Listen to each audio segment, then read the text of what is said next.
Hello guys. जैसे ही वो खूंखार जानवर जहाज के भीतर घुसता है तो एक एक करके सारे पैसेंजर्स को अपना नाश्ता बनाना शुरू कर देता है। अगर ज्यादा भारी होने की वजह से वो खूंखार जानवर है वो जहाज के निचले हिस्से में गिर जाता है और खुशकिस्मती से 8-10 पैसेंजर बच जाते हैं। मगर डर अभी भी उनकी रगों में खून से भी तेज दौड़ रहा था और जान उनको भी प्यारी थी। इसलिए समूह के सभी लोगों ने मिलकर के इस समूह के सबसे कमजोर किंतु सबसे समझदार बंदे को उस जानवर के पास भेजा, वो भी डरा धमका कर और मार पीट कर ये पूछने के लिए कि आखिर उसे चाहिए क्या। डरते हुए, कांपते हुए और खतरे को भांपते हुए वो बंदा उस जानवर के पास जाता है। बातचीत के दौरान पता चलता है कि उस जानवर की भी कुछ जरूरत थी और उस बंदे को भी अपनी जान प्यारी थी। इसलिए दोनों के बीच में एक समझौता होता है जो मैं आपको आगे बताऊंगा।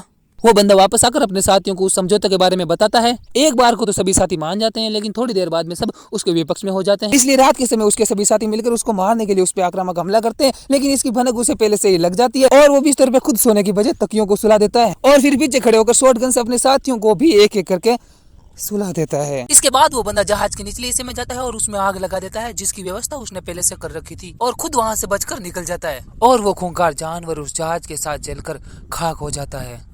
लेकिन फिर भी एक चीज है वो बाकी रह जाती है और वो है समझौते की शर्त। और शर्त ये थी कि उस जानवर को पास के एक आइलैंड पे जाना था जहाँ पर हजारों की संख्या में लाखों लोग रहते थे और वो उन्हें अपना भोजन बनाना चाहता था। और जब उस बंदे ने ये शर्त अपने साथियों को बताई तो उसके साथी भी वही चाहते थे जो वो जानवर चाहता था। लेकिन इस बंदे में इंसानियत जिंदा थी, इसी वजह से इसके ना तो साथी जिंदा रहे और ना ही वो जानवर।